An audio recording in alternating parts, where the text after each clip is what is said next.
La question est la suivante. Es-tu fou? C'est juste une question toute simple. Est-ce que tu es fou? C'est ça la question. Je ne sais pas s'il y a des gens qui peuvent répondre à ça. Euh, Est-ce qu'il y a quelqu'un qui peut répondre aux deux personnes? Il y a des gens qui disent qu'ils ne sont pas fous, il y a des gens qui disent que oui, il y a des gens qui disent que non. D'accord. OK. Déjà, si tu as répondu non, c'est que déjà tu n'es pas fou. Voilà. Ça, c'est déjà la bonne nouvelle. Si tu as répondu non, c'est que tu n'es pas encore fou. Si tu as répondu oui également, c'est que tu n'es pas encore fou. Voilà. C'est ce qu'il faut savoir, en fait. C'est ce que j'aimerais débunker sur l'esprit des gens. Parce que les gens confondent la folie. Et je vais un peu rentrer dans certains troubles psychiatriques pour vous permettre de comprendre, en fait, ce qu'il y a derrière. Vous allez comprendre que parfois, en fait, on pense qu'on est fou, mais on n'est pas fou. Voilà. On peut penser qu'on est en bonne santé, pourtant on n'est pas en bonne santé.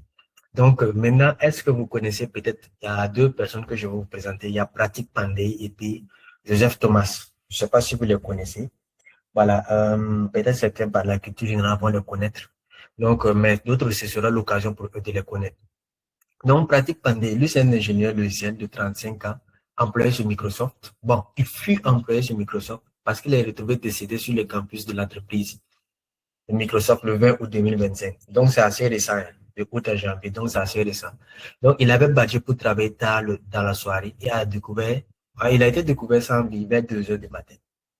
Donc, il est rentré, il travaille à fond, il codait. Je ne sais pas, c'est un bug qu'il a effrayé, il a fait crise cardiaque. Donc, maintenant, l'examen médical initial a conclu à un arrêt cardiaque, sans antécédent connu. Donc, sa famille et ses collègues ont rapporté qu'en fait, il subissait un stress intense dû à la gestion multiple des projets avec des horaires prolongés. Donc, déjà, pendant que les autres partent se reposer, lui, il revient pour travailler jusqu'à 2 heures du matin. Donc, horaire prolongé. Et un stress intense. Tu es là, tu cherches une point virgule parmi 30 000 lignes de code qui est là en train de te fatiguer. Voilà. Donc, j'ai mis en grade et sans antécédent de santé connu parce que c'est très important, surtout nous qui faisons la santé. On essaie de voir est-ce que la personne a un antécédent. 35 ans, il est jeune. Jeune, bien beau, en tout cas bien intelligent. Si tu parles à travers Microsoft, c'est que tu n'es pas n'importe qui. Et tu ne peux pas mourir comme ça. Donc, vous voyez qu'en fait, il y a quelque chose qui ne va pas. Voilà. Donc, je prends Joseph Thomas, le voici à gauche, son enfant et puis sa femme. Lui, c'est un ingénieur de 33 ans qui est sur Uber à San Francisco. Lui, il s'est suicidé, carrément. Il s'est suicidé en 2016. Donc, quelques mois après avoir rejoint l'entreprise. Selon les rapports, il subissait un stress extrême lié à des horaires intenses et à la culture du hustle dans la tech. Donc, avec peu de soutien pour la santé mentale. Quand on parle de santé mentale, en fait, c'est comme je disais, c'est quelque chose de stigmatisant. Quand tu dis que tu as dépression, on dit que non, un jeune n'a pas d'excuses, un homme n'a pas fait ci, quoi. En fait, personne n'est au-dessus de la santé mentale. Quand tu vas avoir un problème de santé, tu vas lire. Donc, c'est pour parler en français terre à terre, mais c'est pour vous comprendre qu'on ne peut pas échapper à quelque chose, en fait. On peut échapper au palu, on peut échapper à ça, mais la santé mentale, c'est quelque chose de psychique qu'on ne peut pas tenir. Donc, ça va publiquement attribuer à sa mort le surménage professionnel, notamment qui travaille souvent tard et négliger son bien-être. Donc, vous voyez que bon, c'est pas facile. Tu es calé, ton enfant est bien jeune comme ça, ta femme est bien belle, et puis voilà, tu meurs et tu te surmènes parce que dans le cadre de ton travail, c'est assez toxique. Tu négligeais ton bien-être. Donc, maintenant, on va essayer de comprendre c'est quoi la santé mentale. La santé mentale, selon l'OMS, c'est un état de bien-être mental. Donc, déjà, il faut voir quand on dit santé, en fait, dans ce cadre-là, il faut chercher le bien-être. Parce que si mentalement, déjà, tu ne vas pas bien, voilà. C'est pas, en fait, c'est comment dire. Déjà, ça ne va pas. Ensuite encore, généralement, quand on parle de notion de maladie dans nos sociétés, c'est comme je disais, on voit le palu, on voit quand la personne est couchée, la personne maigrit jusqu'à un temps, c'est ces os qu'on voit. Vous voyez que tout ça, en fait, ce sont des éléments, en fait.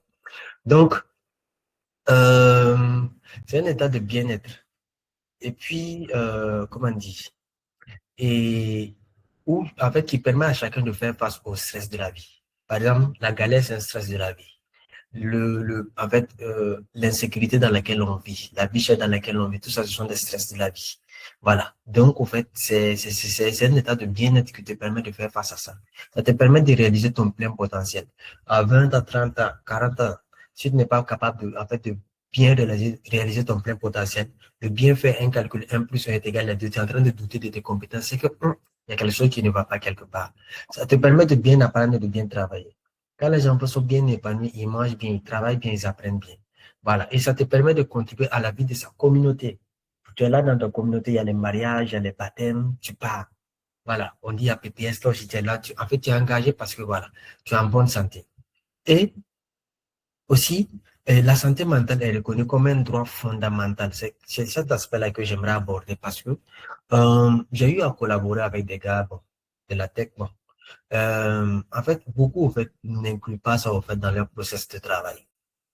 Quand un développeur dit qu'il ne va pas, parce que moi en fait, j'ai eu en fait, à subir, je vais vous expliquer après, mais j'ai eu à traverser ce moment-là.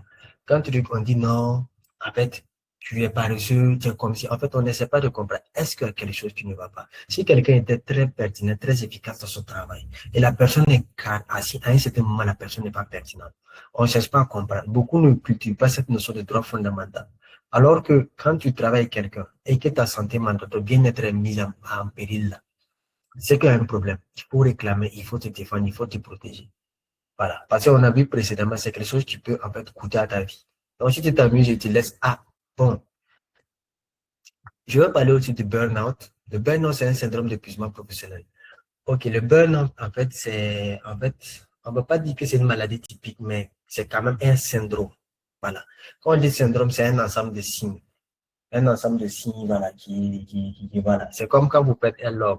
Vous allez faire un log pour essayer de voir, voilà, il y a combien, le bug, là, c'est quel niveau. Vous allez recevoir plusieurs, en fait, plusieurs signes. Est-ce que c'est dû à l'API, c'est dû au serveur, quoi, ou quoi. Donc, en fait, c'est ça. En fait, c'est un syndrome d'épuisement professionnel.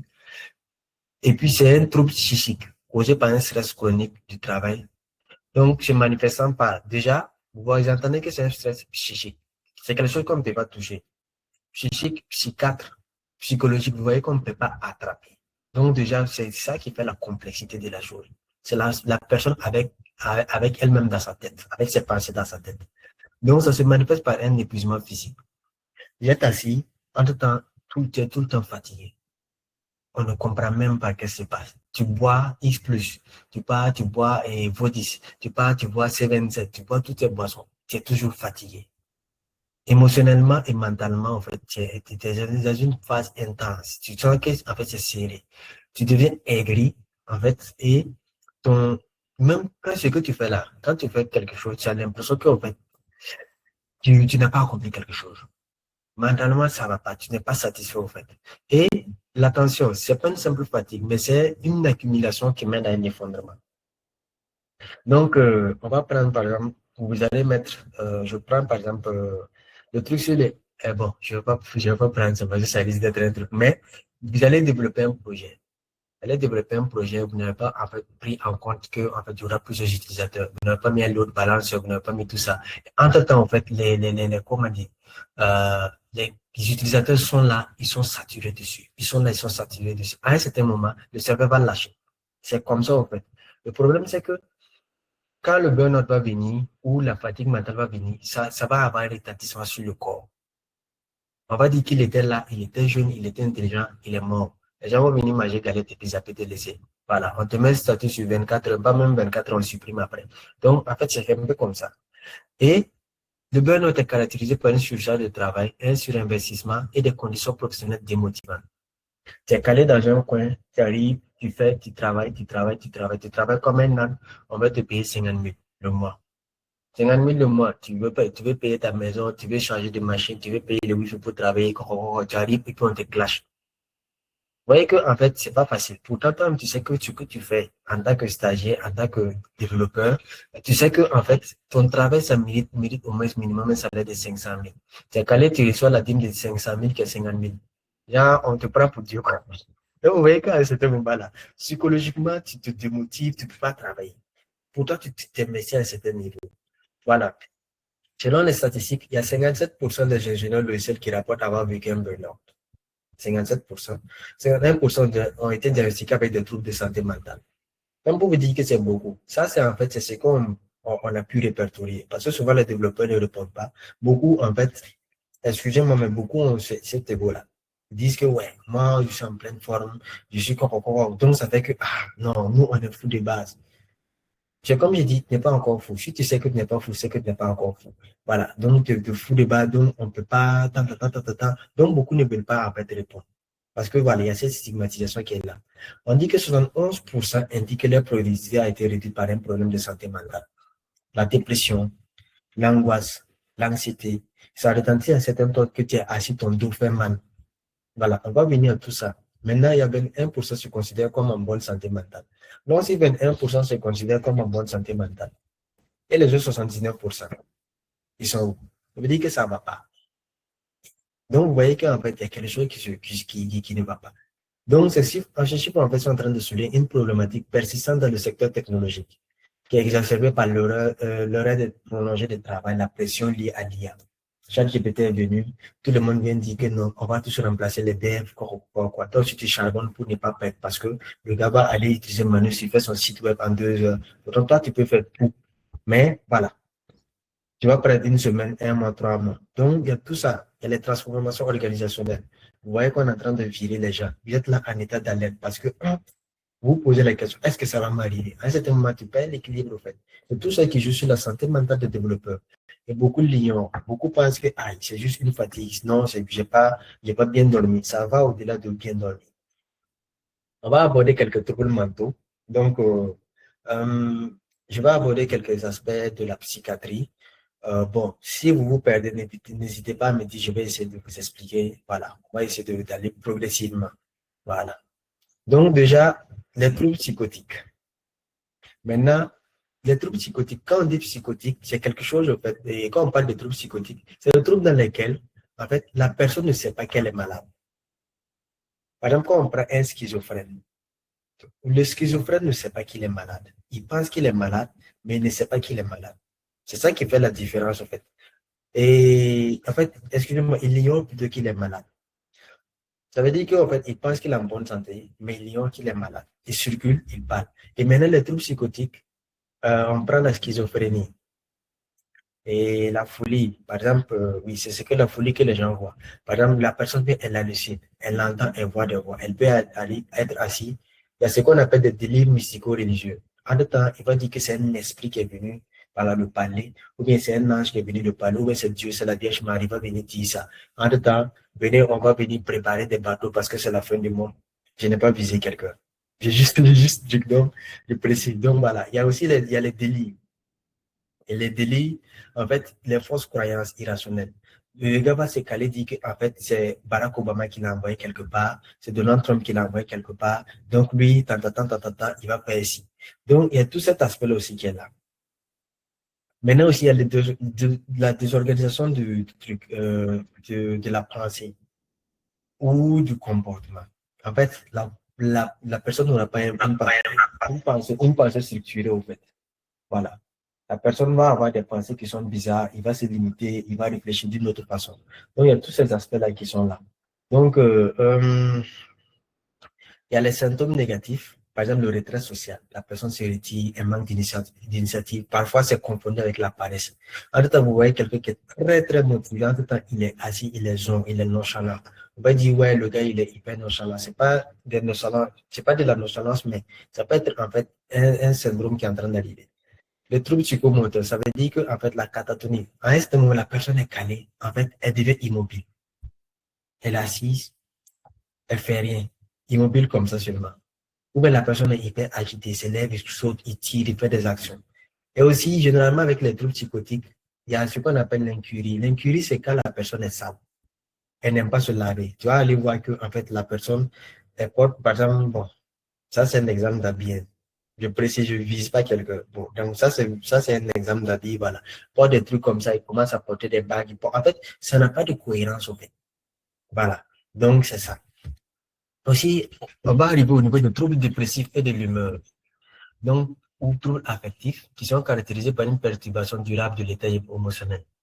À un certain moment, on a les troubles dépressifs qui sont les pôles bas et les troubles bipolaires, alternance entre des pôles. Voilà, il y a des gens qui vont dire, oui, je suis bipolaire, tantôt je suis ça, tantôt ça. Les gens, en fait, ils sont pas bipolaires. Peut-être pas là, c'est juste des caprices. Quand on va essayer de discuter, vous allez comprendre, en fait, la bipolarité, ce que ça fait. L'alternance, en fait, au niveau des troubles bipolaires, on a l'alternance entre la dépression, les épisodes maniaques. Ça veut dire, les épisodes maniaques, en fait, la personne est hyperactive. Elle se lève, elle tape, elle fait le bruit, là. En fait, c'est un certain niveau d'hyperactivité. Voilà, c'est pas possible. il fait des bruits, il rentre, il commence à parler, il commence à faire des trucs à un certain niveau. En fait, il commence à s'habiller de façon extravagante pour se faire voir. Et au niveau des cheveux, il y a tout ça, tout ça, tout ça. Donc, il y a ça. Il y a d'autres aussi, un truc un peu quand même assez plus calme, la tendance entre la dépression et l'épisode hypomaniaque. La phase d'exaltation, c'est là où je dis que la personne est hyper chaude là. Voilà. Donc, entre-temps, c'est ça, c'est plus modéré. Il est chaud, mais c'est assez modéré. Donc, par exemple, je prends ici. Quand vous allez voir ici, vous allez comprendre que ça, c'est en fait, c'est le pôle de l'humeur de l'être humain. Donc, tout être humain, en fait, a un pôle de l'humeur. Ça, c'est pour la personne qui est assez, en fait, la personne qui est assez normale. Vous voyez les deux lignes rouges. Il y a une ligne en haut, il y a une ligne en bas. Et maintenant, ça, la ligne bleue, c'est l'oscillement de l'humeur de la personne. Ici, quand on passe, ceux qui partent vers le bas, vers le truc, le négatif, c'est les périodes de tristesse. Souvent, tu es content, tu n'es pas content. Et il y a les périodes de joie normale. Voilà. Ça, c'est en fait les limites supérieures pour l'humeur normale, limite supérieure pour, en fait, et inférieure pour l'humeur normale. Donc, quand la personne est triste, ça vient, ça descend. Quand la personne est heureuse, ça monte. Ça vient, ça descend, ça monte, ça monte. Voilà. Et ça varie tout au long de sa vie. Ça, c'est pour une personne normale. Voilà. Donc, en même temps, ça, c'est pour une personne maintenant qui, en fait, il y a des troubles dépressifs, d'autres troubles. Par exemple, vous voyez que les lignes rouges qui sont là déjà sont dépassées. Par exemple, vous allez voir que, en fait, il y a déjà l'hypomaniaque. Lui, il va dépasser un peu la joie à un certain moment. En même temps, le dépressif va commencer à rentrer ici. Il commence à descendre, il commence à descendre. Voilà. En même temps, il va avoir un pic de trucs, d'accès maniaque. À ce moment, en fait, l'euphorie va monter ici, jusqu'à ici. En fait, il pète un plomb monumental que, en fait, on se demande même lui là, il a une telle joie, on ne comprend même pas. Les gens sont en train de pleurer d'un décès, le gars il pète les plombs. Donc vous allez voir pendant un décès, les gars sont trucs, en tout temps la personne va commencer à péter les plombs, en train de rire, en train de sauter. En fait, souvent il est en train de faire une crise. Ou bien en tout temps il vient, il descend, en tout temps il part, il s'isole, il s'endort, il déteste tout, il est fatigué, il ne veut pas manger, voilà. Il devient aigri. Et tout ce qu'il pense est négatif, au fait. Voilà. Donc, ça, en fait, ça, c'est un peu les troubles, au fait. Et les courbes qui représentent les troubles de l'humeur chez l'être humain. Donc, quand les gens disent que, en fait, ils sont bipolaires, souvent, c'est juste que, par exemple, il est triste, il est content, il est triste, il est content. Quand tu vas voir quelqu'un de bipolaire, son état alterne entre ces deux-là. En tout temps, il se lève comme ça, il est heureux, en tout temps, c'est fixe. Voyez, non? Donc, souvent, les gens pensent à tort qu'ils sont malades pour ça, ils sont en bonne santé. Ils ne comprennent pas, en fait, les enjeux qui se cachent derrière. Les troubles anxieux. En fait, cette catégorie regroupe les pathologies où l'anxiété et où la peur, c'est le symptôme central. Par exemple, il y a des gens qui sont calés, en fait, ils ont une anxiété généralisée. Ils se lèvent, ils s'inquiètent de tout et de rien. Tout est persistant. En fait, quelque chose un peu seulement, voilà. On parle de, comment dire, on parle que Donald Trump peut aller attraper le président du Venezuela. Le gars va se lever, va s'inquiéter négativement. Il a déjà peur. Il se dit que est-ce que Donald Trump va pas venir bombarder le Burkina? Ils sont en train de se chamailler là-bas. Ils sont pas encore arrivés à notre niveau. Les troubles phobiques, peur intense irrationnelle. Par exemple, peur d'un objet. Voilà, tu te lèves, tu as peur peut-être, je sais pas, euh, peur sociale d'être parmi les gens, peur d'être quoi. En fait, ce sont des peurs injustifiées. Voilà. Maintenant, il y a les troubles paniques. Ça, c'est caractérisé par des attaques de panique imprévisibles. La personne est assise, en tout temps, il vient avoir peur. Ping. Ou bien il y a une information qui vient, il a peur, il panique. Tu vois que son cœur est en train de battre, il n'arrive pas à respirer, ta sueur coule. Hein, tout ça, ce sont des troubles, en fait, qui sont là. Voilà. Mais ce sont des troubles de la santé mentale que certains développeurs expérimentent, mais ça va pas. Bon, la schizophrénie, ça à part. La schizophrénie, quand ça va se déclencher, voilà. Ça, même, vous allez sentir vraiment que c'est un autre level. Mais ces deux derniers trucs que j'ai parlé, voilà, ce sont des trucs vraiment qui sont là que beaucoup de développeurs ne connaissent pas. Maintenant, les troubles liés aux facteurs de stress. En fait, cette catégorie regroupe les pathologies ou l'anxiété ou la peur, les symptômes.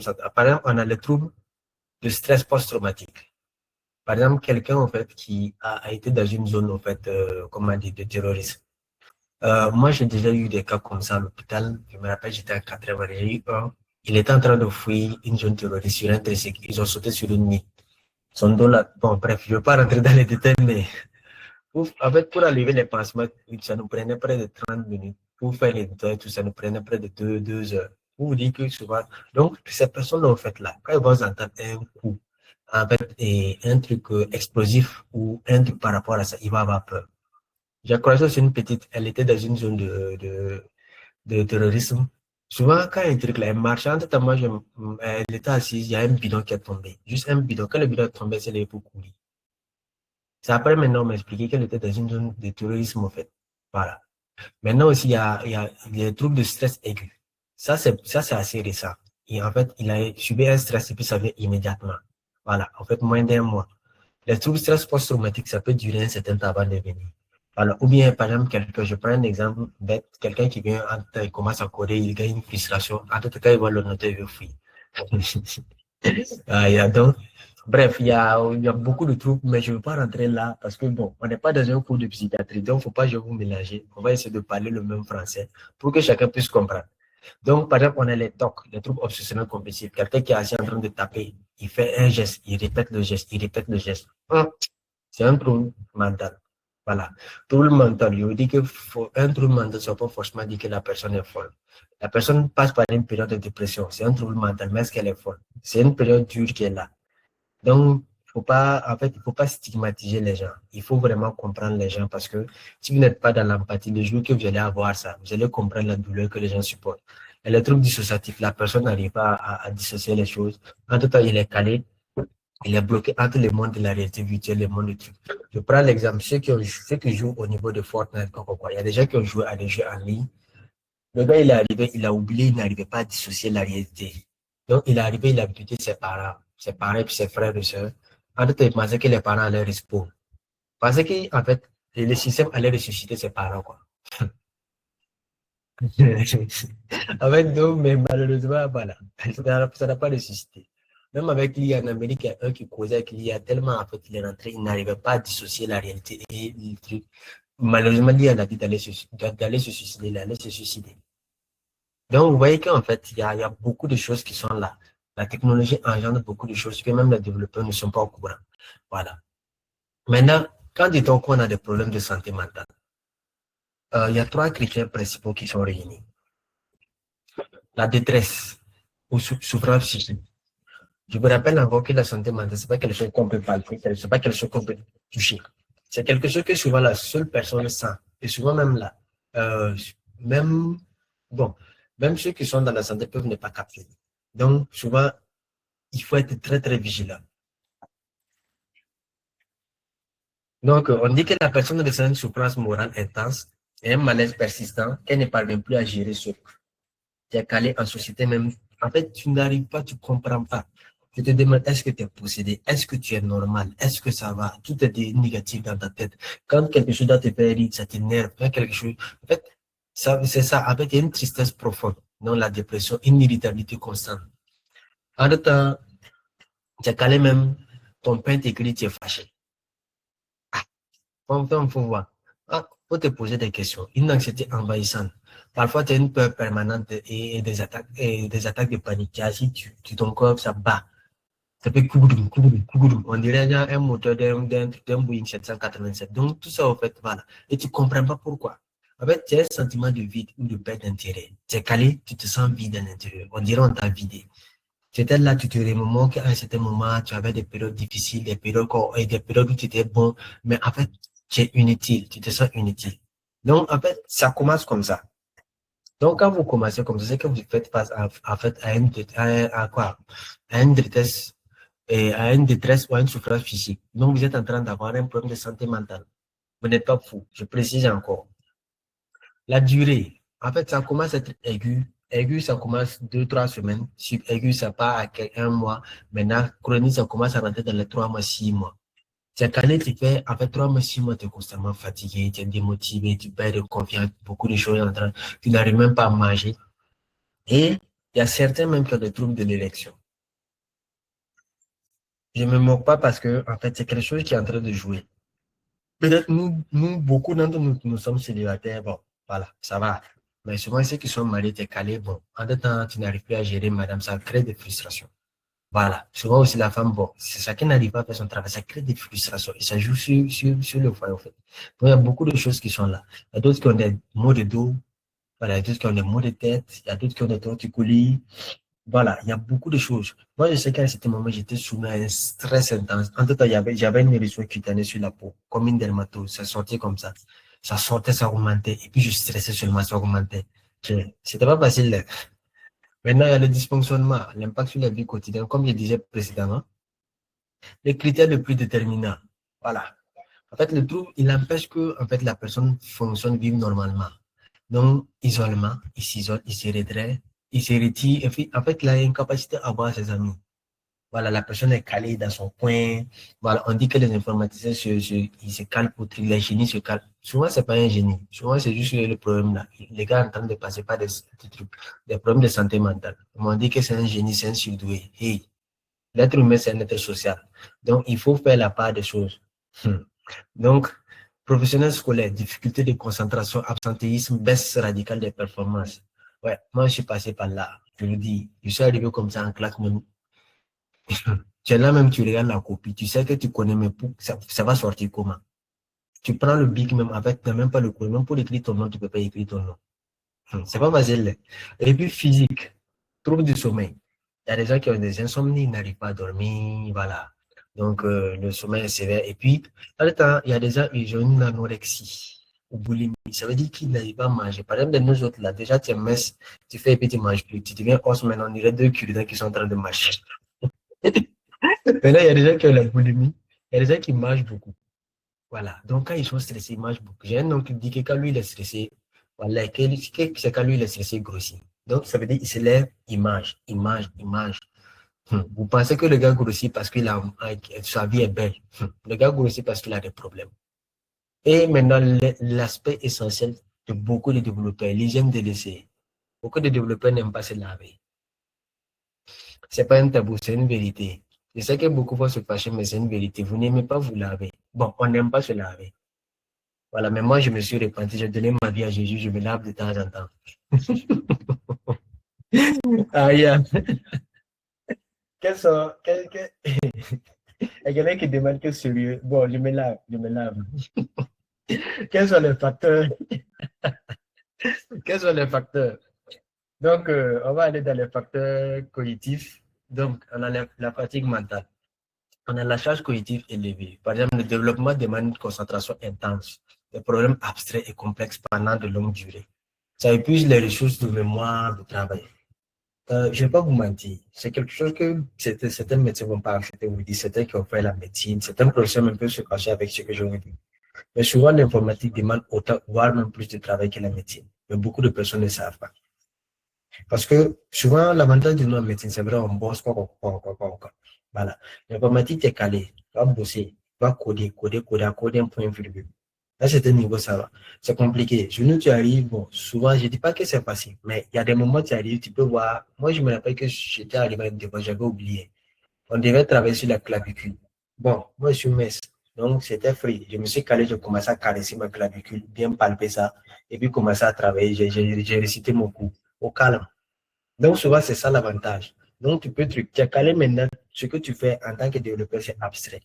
Voilà, tu vas t'asseoir, en fait, et imaginer une architecture, détecter des failles, voilà, essayer de voir. Et tu fais ton analyse, tu tapes tes logs. Bon, en tout temps, il n'y a même pas de documentation. Ah, tu es calé même, voilà. Il y a quelqu'un qui dit qu'on dirait que c'est les garçons seulement. C'est pas les garçons seulement, ça touche tout le monde. Voilà. Donc, il y a tout ça qui est là. Donc, ça demande vraiment une surcharge, en fait. Et il y a la dette technique. En fait, il y a des gens, en fait, ils travaillent sur du code mal conçu, obsolète, et ça génère des frustrations constantes et un sentiment d'inefficacité. Ça arrive, moi j'ai déjà eu comme ça, j'ai déjà eu à travailler avec quelqu'un, hey, Seigneur, hey, voilà, je sais même pas comment dire. Et le gars dit qu'il va aller télécharger un template. Il a téléchargé un template, je sais pas, il va coder un truc pour compléter le backend. Quand il est arrivé, je sais pas, ça a utilisé un framework. Ça ressemble à du Bootstrap, mais c'est pas du Bootstrap, c'est un UI kit, c'est quoi? Le gars a vu que c'est bizarre. Au lieu de m'expliquer, il m'a donné que non, que lui, il est malade. Moi, j'ai commencé. J'ai lu l'heure. En tout cas, j'étais aigri comme ça. Donc, vous voyez que c'est truc. Et je me rappelle aussi que je devais intégrer un moyen de paiement, voilà, sur une plateforme de e-commerce. Quand je voulais intégrer, Je voulais utiliser sur le serveur là. Quand je travaillais, la documentation n'était pas bien truc. En fait, c'était pour certains types de serveurs. Moi, j'ai tout fait. Mais toutes mes techniques, j'ai pas trouvé. J'ai utilisé maintenant les IA, Manus, Grok, DeepSeek. Même ChatGPT que je n'aime pas, je l'ai utilisé. Gemini. Rien. Ce jour-là, tellement tout était mélangé. En fait, ma tête est gonflée. Chaque test que je faisais, ça me coupait de l'argent. Je me rappelle que tellement, en fait, j'étais dans une frustration. J'ai pris ma moto, je circulais. Je suis arrivé, il y avait un feu vert. Moi, je me suis arrêté au feu vert. Je pensais que c'était feu rouge. Je me suis arrêté au feu vert. J'ai regardé le feu vert. C'est quand le feu est devenu rouge que je me suis rendu compte qu'en fait, c'était un feu vert. Et puis, je suis passé. Donc, vous voyez qu'en fait, avec toute cette frustration-là, toi, ta santé mentale ne peut pas prendre un coup. Et puis, il y a la veille technologique permanente. Tu es obligé d'apprendre sans cesse de nouveaux langages, de nouveaux frameworks. Voilà, donc pour éviter d'être obsolète. Avant, il y a une époque, on disait que c'était COBOL, c'était ADA, c'était quoi, assembleur. Actuellement, on va dire que c'est Python. En tout temps, on parle que c'est Mojo, c'est Carbone qui est sorti. En tout temps, on va parler de Rust. Donc, vous voyez qu'en fait, c'est en train de venir. En train de venir. Donc, en tout temps même, j'ai vu qu'ils ont lancé Tailwind SQL. Bon, Tailwind CSS qui était de base pour styliser des pages. On parle de Tailwind SQL. Ah, vous-même, il faut voir. Donc, en fait, ça crée vraiment une sorte de stress. Tu te dis, est-ce que tu es performant? Est-ce que tu es bon? Voilà. Ensuite, encore, on a l'IA qui est là.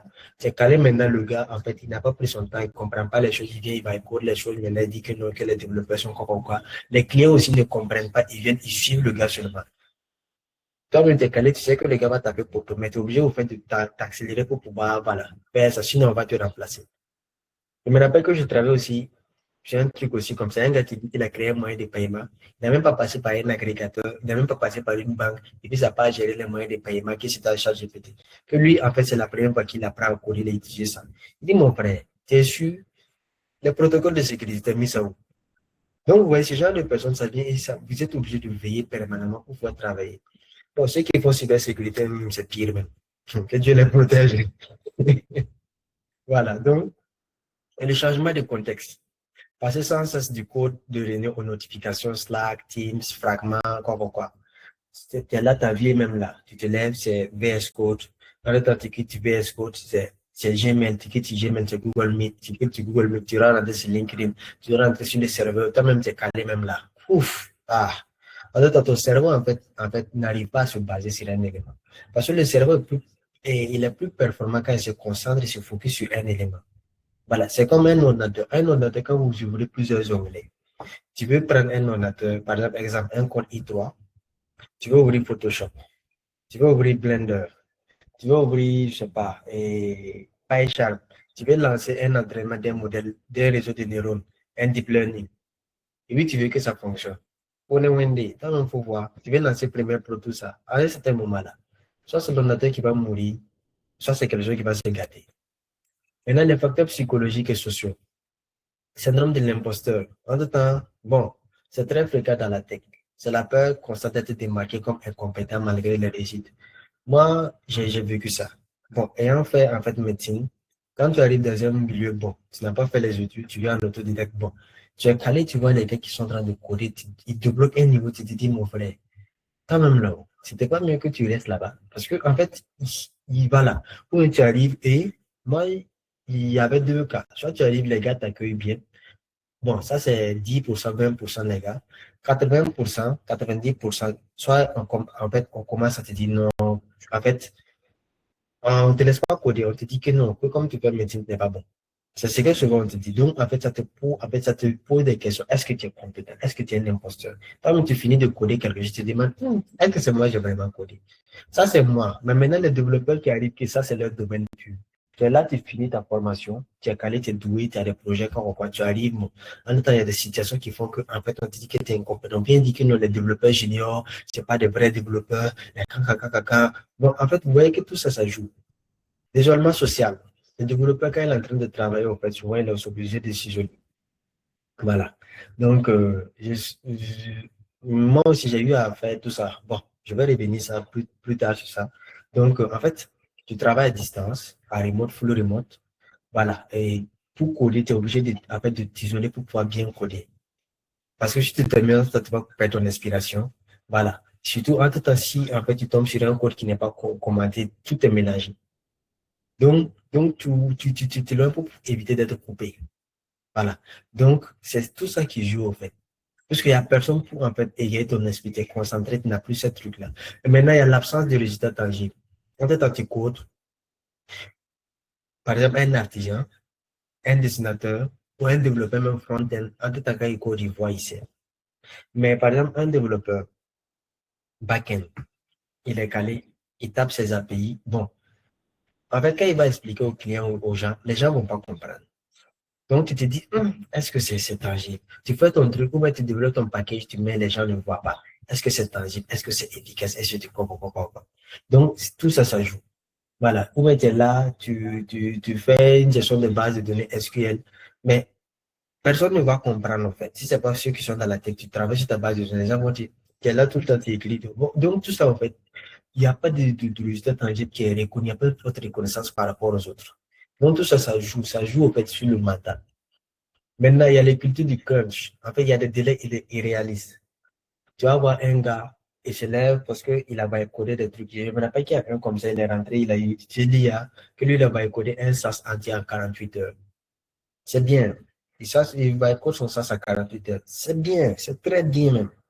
Mais le problème, est-ce que tu as pris le temps pour regarder les failles? Est-ce que tu as pris le temps pour mettre les éléments essentiels pour optimiser ton travail? En temps, maintenant, il était en train de narguer les développeurs. Que non, comme ça, on n'a plus besoin de développeurs. 48 heures après, il est venu call, qu'il a besoin de développeurs expérimentés pour pouvoir le soutenir sur son projet. Donc, en fait, il y a tous ces éléments-là qui viennent. Donc, quand les gars vont voir, ils vont dire qu'on veut ça. Les clients vont venir, non, ça là, c'est petit. En 3 jours, tu peux faire ça, je fais ça en 3 jours et il va te sous-payer. Genre, toi, tes charges, on va te payer $10 pour faire le travail de 1 an, 3 jours. Ah, quand même. Maintenant, il y a le flou des objectifs. Le travail à distance encore. C'est ça, en fait, le travail à distance, ça joue. Voilà. Maintenant aussi, il y a la disponibilité constante. En fait, on te demande d'être constamment disponible. On te demande, en fait, de te multiplier, d'être constamment disponible, les astreintes, les cultures de l'immédiateté. En fait, on veut que tu fasses quelque chose d'immédiat.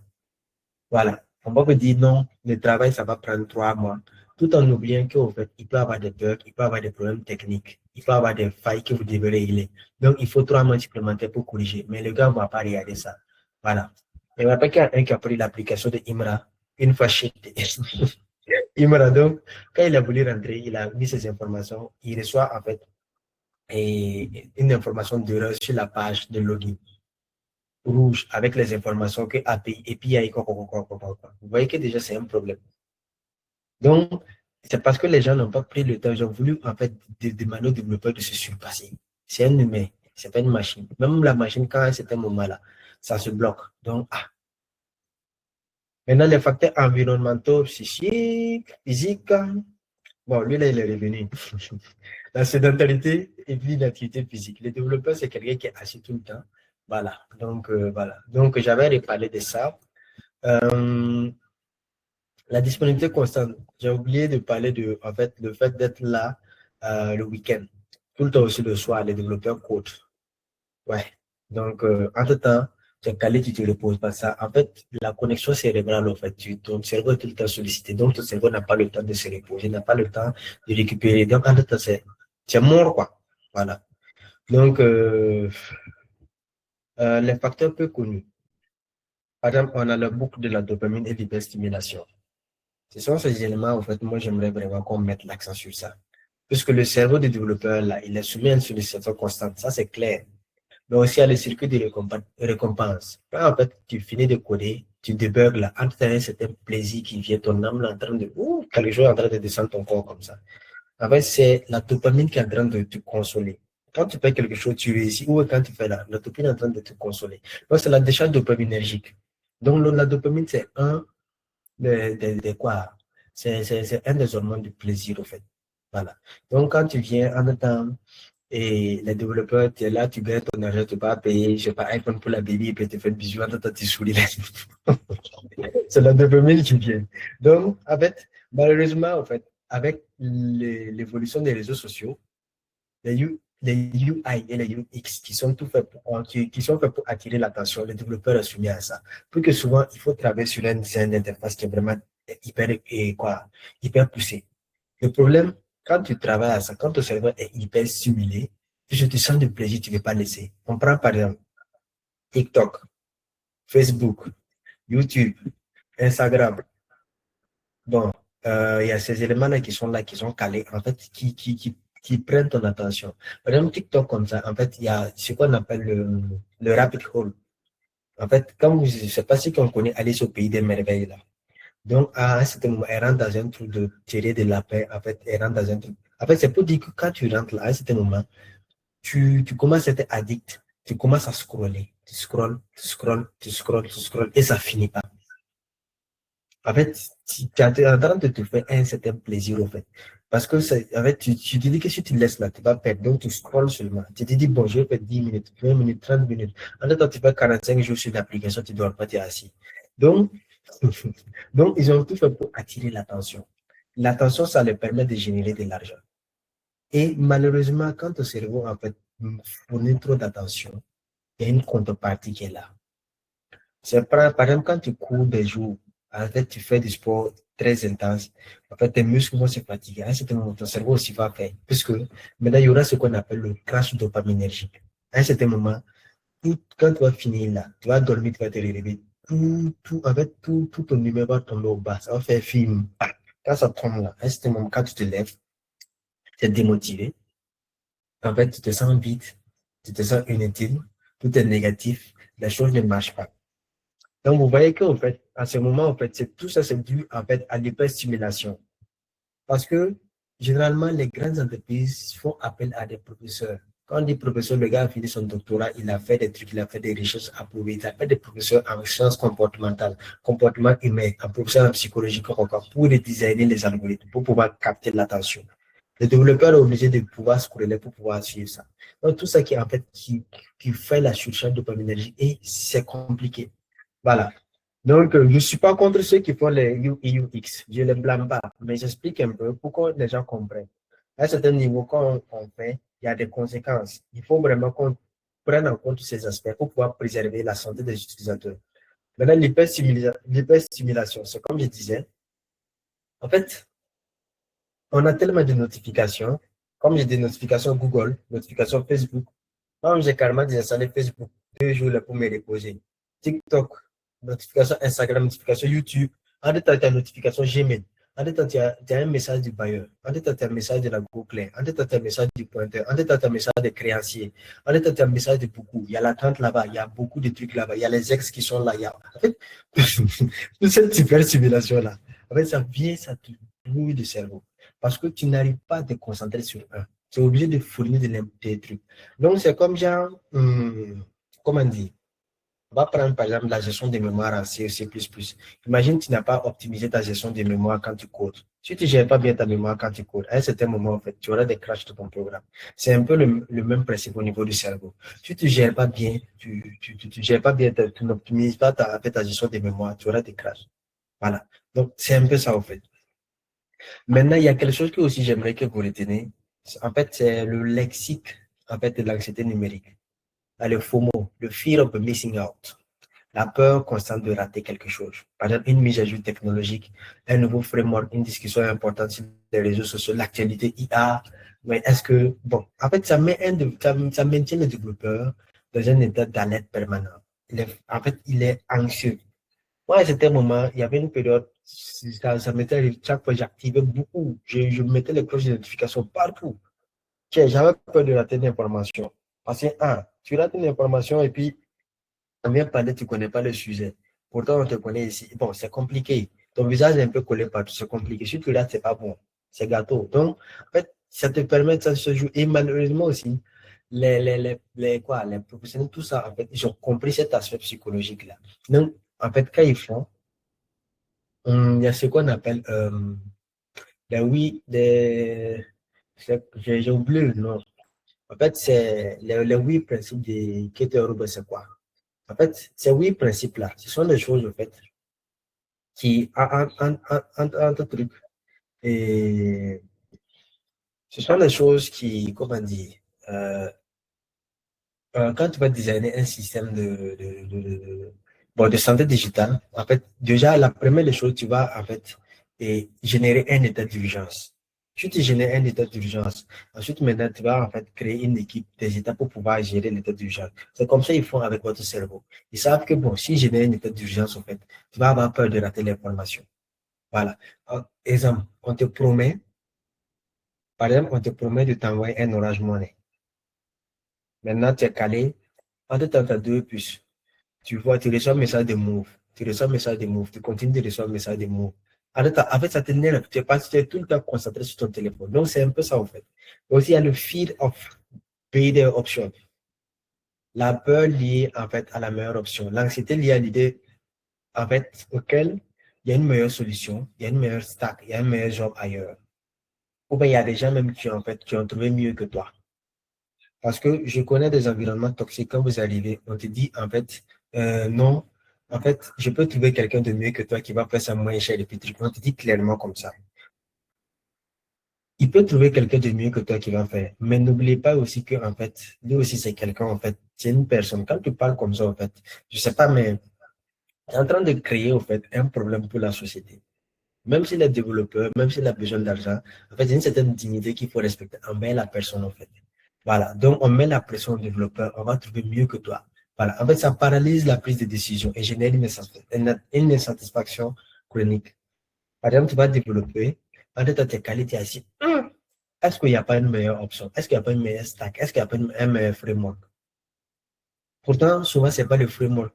Bon, le framework est important, mais si toi, tu n'as pas de compétences techniques avancées, tu vas avoir un travail efficace comment? Voyez, non? Et puis, il y a le phobie, le fear of being ignored. Donc, la peur d'être ignoré, de ne pas recevoir des feedbacks sur son code ou ses messages.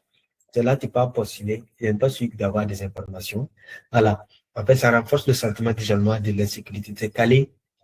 Ah, c'est bizarre. En fait, c'est comme quand tu crées une délivrante, tu es calé, elle te fait vu d'abord, tu te demandes si tu vas avoir une information ou pas. En fait, c'est un peu ça. Vous dites non. C'est une réalité qui est ça. Même le fils subit ça. Tu écris à ton père, bon, à toute cette façon-là. Voilà. Donc, tout ça, c'est ça. Ce sont des choses qui mettent la pression. Donc, imaginez sur les plans professionnels. Voilà. Tu es là, tu atteins une augmentation de salaire, bon, tu es calé maintenant. Bon, c'est bizarre. Voilà. Donc, aussi, à la perturbation des cycles circadiens. Bon, c'est le cycle de sommeil. Voilà. Pour éviter les gros mots. Et la rumination du code. Les développeurs, je ne veux pas dire que c'est un herbivore ruminant, mais en fait, c'est, comment dire,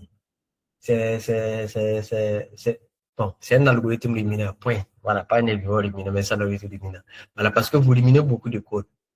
En fait, à un certain moment, tu arrives, tu rentres pour dormir, à tout temps, tu te rappelles que n'a pas pu compiler ici. Ou bien pendant ton sommeil, tu compiles le code. Moi, j'ai déjà eu ça. En fait, j'ai eu peur, j'ai dit, ah, je suis devenu fou, quoi. Tu dors ton âme, en fait, pendant dans ton cerveau même, tu trouves en fait, les bugs, tu trouves les failles, tu te lèves, tu peux pas dormir. En fait, c'est pas facile. Et aussi, il y a l'exposition à la lumière bleue. Il y a les écrans qui sont pas filtrés, qui sont pas optimisés pour protéger. Bon, Dieu merci, il y a parfois les Mac qui font un effort. Voilà, mais même les Mac qui font un effort, celui qui est hyper concentré sur ton écran, c'est en fait, bon, à un certain moment, ça te fatigue. Ça t'amène la sécheresse oculaire, ça joue sur ton cerveau et puis voilà. Ce qu'il faut savoir, c'est que les écrans, l'exposition aux écrans touche le cortex préfrontal. Bon, le cortex préfrontal, vous voyez au niveau du front, puisque le cerveau se divise en plusieurs parties, au niveau du front, cette partie gère le comportement en fait humain. Donc, certaines personnes qui ont des chocs, en tête s'élève, en fait, il a un comportement bizarre, il devient bizarre, il change de personnalité. Mais c'est, en fait, souvent, c'est lié à des lésions du cortex préfrontal. Donc, par exemple, quand tu t'exposes à l'écran, ça joue sur ton cortex préfrontal. À un certain moment, tu vas voir que ça change, en fait, la personne change d'humeur, change de comportement. Voilà. Donc, il y a tout ça qui est là. Donc, la personne, en fait, le développeur ne dort pas. Quand tu ne dors pas, tu ne peux pas réguler tes émotions. Quand tu ne dors pas, tu es sujet au fait au stress. En fait, c'est plus facile pour toi, au fait, de basculer dans la dépression et puis voilà, d'être aigri. Maintenant, nous avons la prise de substances psychoactives. Je suis sûr que vous tous là, qui êtes là, il n'y a pas quelqu'un qui n'a jamais pris Nescafé, qui n'a jamais pris X+, qui n'a jamais pris Coca. Voilà. En fait, tout moyen pour pouvoir se maintenir. Voilà. Donc, en fait, la substance de psychoactive, là, ça demande une hyperstimulation au cerveau. Donc, quand tu t'invites à cet niveau, c'est gâté. Moi, j'ai des camarades, et les gars, tellement en fait, chez nous, en fait, tellement c'était chaud. Je me rappelle qu'il y a une année, nous, on a fait l'année scolaire en 3 mois et demi. Je veux dire, médecine, l'année scolaire en 3 mois et demi, avec stage y compris, et devoirs. Donc, imaginez la souffrance. Donc, il y a des gens qui ont pris Nescafé.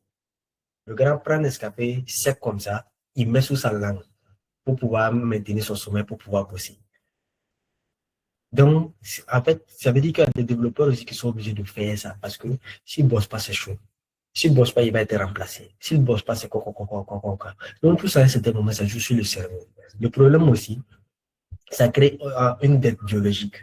Ton corps, en fait, est une dette. Souvent, quand on dit que non, les Elon Musk et quoi, quoi, quoi, ils font des jours, ils ne dorment pas, ils font 3 heures par nuit pendant un mois, quoi, quoi, c'est doyi. On va se dire la vérité, c'est doyi. Faut pas, on va se tuer les gens ici. Parce qu'à un certain niveau-là, ton corps a des limites. À un certain niveau-là, que tu veux ou pas, là, tu vas dormir bien. Et quand tu vas avoir ton truc de sommeil, là, tu vas dormir plus que même ce que tu vas dormir. Je dis ça parce qu'en fait, j'en ai vécu. Ouais. On y va, on va arriver. La mauvaise habitude. Voilà, on est arrivé, mais ma mauvaise habitude. Voilà le spoiler, j'ai lu le. Voilà. Donc, je vous explique. Je me rappelle qu'il y a une période, moi, je courais intensement. Ça veut dire qu'en fait, nous, on avait stage matin ou le soir. Si tu es programmé de garde, tu peux aller faire ta garde.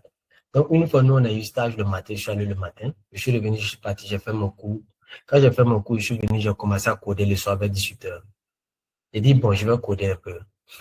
J'ai codé de 18h jusqu'à 6h du matin. Bon, tu peux pas faire le stage. Tu te lèves, tu te laves, tu pars au stage de 7h jusqu'à midi. Tu arrives à midi, tu ne peux pas dormir, tu repars au cours. Tu pars au cours 14h jusqu'à 18h, il y a la garde. Moi, j'ai enchaîné la garde comme ça, sans dormir. Et le pire, là, on était pendant la période du palu. C'était en pédiatrie. Les malades étaient bons. Souvent, les malades étaient 2, 3 dans les lits. Il n'y avait pas beaucoup de personnes. Tu étais obligé de prendre la garde. Si tu dors là, ton patient meurt. Tu vas faire comment? Donc, j'ai enchaîné comme ça. Quand j'ai enchaîné comme ça, j'ai pas pu dormir. Donc, ça fait, j'ai fait combien? 2 jours. J'ai pas, quand j'ai fini ma garde, je suis arrivé, je vais descendre, je devais descendre à 8h. Il y a un parler qui m'a attrapé, que il n'est pas parti. Je sais pas, il aimait mon affaire ou quoi, il m'a attrapé. Que non, que de laisser rester avec quoi. Jusqu'à midi. Oh, je devais descendre là-bas encore, de foncer jusqu'à Oradis à 5h. De quitter là-bas, de partir à Oradis à 5h. À Ouara 2000, moi, je suis à Kamwese, de rentrer à Kamwese. Donc, vous voyez, moi, je fais ça, je faisais ça deux ou 3 fois par semaine.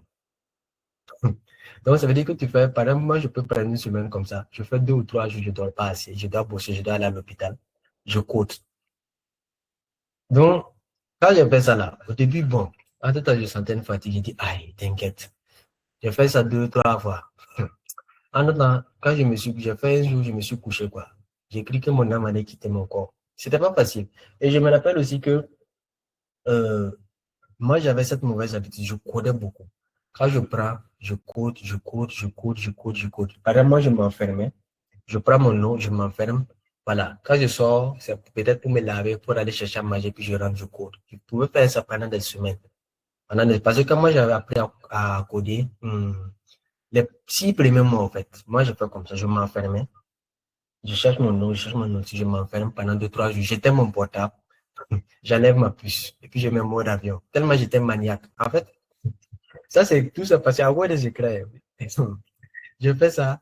Et puis le pire, j'avais 2 écrans plus mon écran. Ça fait 3 écrans. Je mets ma musique et tout. Voilà, je disparais. Les gens m'appellent quoi. Mais à la longue, en fait, ça jouait sur moi. Puisque il y avait un moment, je n'arrivais même plus à réfléchir.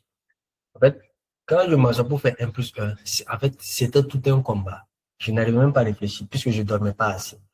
Et puis, moi, j'avais pris l'habitude de courir que quand moi je pars me coucher, en fait, je ne sais pas qu'est-ce qui s'est passé, devenir réflexe. Je me lève, le matin, je me réveille, je vois que je me lève, je me suis levé, je suis assis sur mon ordinateur.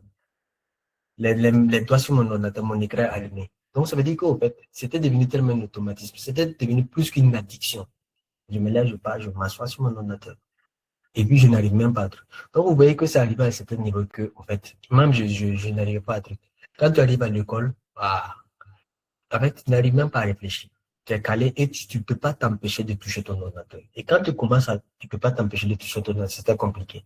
Moi, j'étais arrivé à un stade où Si je ne code pas là, c'est comme si je suis tombé malade. Je pars, je cherche un coin, je n'ai pas mon ordinateur, je pars, je cherche un papier, je commence à écrire. Mes camarades disent que lui, il est devenu fou. Ou bien je pars, et quoi, l'amphi belge qui a l'UO. Je pars, je cherche le tableau là-bas, j'écris mon code, ou bien je cherche sur ma computer au sol, j'écris. Tellement j'étais arrivé à un certain niveau-là. Voilà. Donc, pour vous dire que ce sont des habitudes. Bon, ouais, c'est vrai, j'ai avancé en code, mais à quel prix? C'est ça, au fait. On va dire, ouais, tu as un bon niveau, mais à quel prix? C'est ça le problème. Donc, ce sont des habitudes que j'avais développées, mais en fait, ça jouait parce que j'avais une fatigue résiduelle. Je n'arrivais pas à réfléchir, je n'arrivais pas à faire des trucs comme ça. Même souvent, même pour écrire une fonction, c'est compliqué. Tu arrives même pour afficher un truc sur ton terminal, bon, tout se perd. Donc, vous voyez qu'en fait, il y a beaucoup de choses que les développeurs négligent. Moi, en fait, bon, en fait, moi, j'avais pas, en fait, je me suis dit que souvent, c'était la fatigue. Et moi, je travaille avec des collaborateurs. Quand les gars arrivaient, moi, la fatigue résiduelle était venue sur moi. Donc, j'étais tellement épuisé, je n'arrivais même pas à tout. Surtout aussi que j'avais un proche qui était malade. Donc, comme c'est moi, je fais la santé, il fallait gérer sa santé, veiller des nuits encore, coder, et puis quoi. Aller à l'école et puis aller en garde. Il y a tout ce qui était cumulé. Donc, quand j'arrivais, le gars disait que non, que toi, tu es paresseux, quoi. Pourtant, quand ça chauffe, c'est moi, je viens, je le dépanne. Il a commencé à parler. Après, moi, je me suis pas rendu. Après, quand moi, j'ai pris le temps, j'ai fait mon introspective. Je me suis rendu compte qu'en fait, j'étais en train de jouer sur la santé mentale. Les signes de dépression, j'en ai vécu. Et quoi, et souvent, à un certain moment, j'avais senti mon cœur qui avait bing. Souvent, j'avais du mal à respirer. Je paniquais facilement. J'avais peur de tout et de rien. Même un simple truc, un simple message, même du réseau pouvait me paniquer. Donc, vous voyez qu'en fait, c'est le jour. Si tu vas aller à l'hôpital comme cela là, tu dois aller à l'hôpital, tu dois venir couler, tu dois faire ci, tu dois faire ça, quoi. Je gérais beaucoup de communautés. Donc, souvent, quand je vois les développeurs, on parle de santé mentale, beaucoup de développeurs viennent, ils sont en train de lire, ils ne savent pas que c'est quelque chose qui peut être. Moi, j'ai eu la chance, en fait, je suis ça à temps. Moi, j'ai fait médecine, donc on a eu la chance de faire la psychiatrie. Je connais certains symptômes. Donc, ce qui me permet de pouvoir savoir les choses à temps. Mais pour ceux qui n'ont pas eu la chance de comprendre, pour ceux qui n'ont pas eu l'information, en fait, ils sont en train de se truc. Tu es calé à 30 à 40 ans, tu n'as plus toutes tes capacités intellectuelles. Et tu es calé, les autres sont en train d'évoluer. Pour toi, tu étais bon. On va dire que c'est un esprit, on t'a attaqué encore. On ne t'a pas attaqué. C'est juste que tu n'as pas pris soin de toi. Tu n'as pas, en fait, et les gens oublient que leur meilleur investissement, en fait, c'est eux-mêmes. C'est la connaissance de ta santé. Si tu es en bonne santé là, tu peux faire les bonnes choses. Si Mark Zuckerberg et Elon Musk n'étaient pas en bonne santé là, ils n'allaient pas faire grand-chose. Et il y a aussi les créateurs de Debian, la distribution Debian. Yann Murdoch, lui aussi, en fait, il s'est suicidé, apparemment. Bon, en tout cas, il est mort, mais en fait, il avait trop de pression sur sa santé mentale, en fait. Donc, il a créé Debian, la distribution Linux, les gens utilisent quoi, mais il est où à l'heure là? C'est ça, en fait, ce que les gens ne voient pas. Personne n'est au-dessus de la santé. Et je vous dis de mon expérience. Et pour mourir là, en fait, l'homme, en fait, plus vite qu'un claquement de doigts, paf. Parce que moi, j'ai déjà eu comme ça. Je suis arrivé pour prendre la constante du gars. Le gars s'est retourné, il m'a regardé, il a expiré. Moi, je pensais que c'était un transmission, c'était juste un geste quoi, parce qu'il était hospitalisé longtemps. Quand on a commencé à prendre les fréquences, les chiffres étaient bizarres. On a réanimé fatigué, les gars étaient partis. Tu regardes comme ça, tu les yeux, pas. Donc, pour vous dire que c'est facile, en fait, que vous codez seulement à un certain moment, tu dis que tu vas ta copie FIP, c'est fini. On prend un dentaire, on jette, tu peux continuer, chercher un autre développeur. Donc, si tu ne connais pas la valeur de ta santé, en fait, si tu ne te rends pas compte que c'est ton meilleur investissement là, tu vas perdre beaucoup. Donc, vous voyez, non. Donc, c'est pour cela que je tenais à faire ça parce que ce sont des choses qui arrivent. Voilà. Même moi, bon, j'ai un peu honte, mais je vais parler. Moi, depuis que j'étais rentré à l'école, j'avais jamais eu zéro. J'ai déjà eu 0,50, j'ai eu 1, j'ai eu toutes les notes, j'avais jamais eu zéro. Jusqu'à ce qu'en fait, je gagne zéro pour la première fois. J'étais arrivé, j'étais fatigué, je n'arrivais même pas à réfléchir. C'était des cours de psychiatrie, ce que je vous montrais là. Je n'arrivais pas à réfléchir parce que, en fait, la façon de truc, je savais que je connaissais, mais pour ressortir, j'étais tellement surmené. Je suis arrivé comme ça. Même pour écrire mon nom, c'était compliqué. C'était vraiment compliqué parce que j'étais hyper surmené. Mais bon, ça, c'était pas dû au cours, c'était dû à beaucoup de facteurs, voilà, qui ont joué. Donc, en attendant de voir revenir, j'ai vu sur le même, j'ai dit, hey Seigneur, je suis dans quoi? Mais bon, quand je suis ça, je me suis relevé. Prochain de voir, quand c'est venu, j'ai tapé mon 17, j'étais content. Voilà, au calme. J'ai même pas fait 30 minutes de voir. Donc, vous voyez que, au fait, si moi je m'étais calmé, j'avais plus le temps de me renseigner, de comprendre, j'allais avoir mes 17, mais j'allais jamais avoir 0. Donc, vous voyez que c'est beaucoup de choses en fait, que les gens ne comprennent pas. Voilà. Donc, mieux vaut en fait être en bonne santé vivant que d'être en mauvaise santé et puis voilà, ou bien d'être mort et puis on va voilà, te remplacer comme en fait, on met mise à jour, on cherche de développer comme on fait mise à jour d'un package. Au calme, quoi. Comme si ça n'a jamais existé. Donc, je vous préviens. Comment préserver sa santé mentale en tant que développeur? Les habitudes de travail, le clean code mental. C'est bon d'avoir une clean architecture, un clean code, mais c'est bon, c'est mieux d'avoir un clean mind. Parce que quand ton esprit est libéré, ton esprit est free, à certain moment, en fait, comment dire, tu es plus performant. Par exemple, tu peux adopter l'IA comme un copilote, pas comme un concurrent. Je connais des développeurs dans les jeux vidéo qui utilisent, excusez-moi, qui utilisent Claude, d'autres utilisent DeepSeek. C'est bien. En fait, à un certain moment-là, il ne faut pas avoir honte parce que c'est l'évolution des choses. Moi-même, je n'aime pas vibe coder. Souvent, quand je suis quoi, je suis obligé. Je n'aime pas parce que quand j'utilise en fait l'IA, j'ai l'impression que en fait, mes capacités cognitives sont en train de diminuer. Je suis plus, en fait, je n'arrive pas en fait, comment dire, imaginer comme avant. Voilà. Moi, je sens ça. Mais souvent, quand tu ne pries pas le temps, c'est mieux de faire la chose pour aller. Parce que si tu t'amuses là, c'est mieux de faire, avoir un résultat qui va t'encourager que de t'amuser et puis foutre ta santé mentale à l'air et puis voilà. Voilà. Donc, aussi, la méthode de deep work. Par exemple, vous protégez des blocs de travail de 2 à 4 heures sans notification. Les notifications sont faites pour vous distraire. Il y a certaines notifications, tant que ce n'est pas une question de vue humaine, là, vous pouvez gérer. Mais si c'est en fait une question de vue humaine, voilà. Les notifications qui vont être là, qui vont vous distraire. Et puis voilà. Tous les gars qui font ça là. Moi, je vois des chaînes sur YouTube, je suivais beaucoup. En fait, j'ai commencé, je me suis désabonné de certains parce que leur contenu, il est trop tard. C'est la fin du monde. C'est l'IA qui quoi. Ah, c'est gâté. Chaque jour, il met que non, que l'IA a fait. En fait, c'est des contenus dramatiques. Tout ça pour vous pousser à cliquer. Donc, chaque fois, en fait, toi, tu cliques. Bon, ça te dirait, mais ton cerveau, en fait, en train d'accumuler le stress négatif. Ton cerveau est en train d'accumuler le stress négatif. Donc, il est en train de. Donc, vous voyez qu'en fait, il faut éviter, il faut. Et éloignez-vous, voilà, 2, 4 heures, prenez le temps de coder. Voilà. Donc, parce que quand vous, en fait, changez de tâche régulièrement, en fait, le cerveau augmente le cortisol. Le cortisol, c'est l'organe du stress de 50%. Le cortisol, en fait, il y a un impact rénal. Voilà. Donc, il y a un impact cérébral. Donc, quand vous stressez à un certain moment-là, ça favorise certains trucs, impact rénal. Quand le rein est touché, forcément, le foie va être touché, les poumons. En fait, vous êtes en train de vous créer des trucs. Donc, ayez une bonne habitude mentale. Voilà. Donc, c'est ça. Donc, c'est comme quand vous codez. Quand vous codez, il faut savoir, en fait, il faut savoir là où vous allez en tant que développeur. Si tu te lèves, tu ne comprends même pas la structure, l'architecture de ton code. Tu pars commencer cette fonction, tu finis pas cette fonction, tu pars faire, si tu pars, à ce moment-là, tu seras embrouillé. Tu ne seras pas efficace. C'est un peu comme ça, en fait. Le rituel de fermeture, shutdown ritual. À la fin de la journée, il faut noter les tâches du lendemain, fermer physiquement votre ordinateur. Il faut fermer. Cela stoppe la élimination du code. Parce que les gens, en fait, ne ferme pas les machines. Tu es là, tu vois ta machine dit, hey, bro, tu m'as oublié. Ton cerveau dit, bon, calme-toi, je vais me reposer. Hey, bro, tu m'as oublié. Ton cerveau, le problème va venir encore se lever, puis va dire, assis, maintenant, tu es hyper stimulé. Donc, ton code va venir encore, tu vas éliminer ton code. Oh, j'ai oublié cette point virgule là. Oh, ouf, fallait que je stylise ici, fallait que je mette ta. Là, c'était un moment là.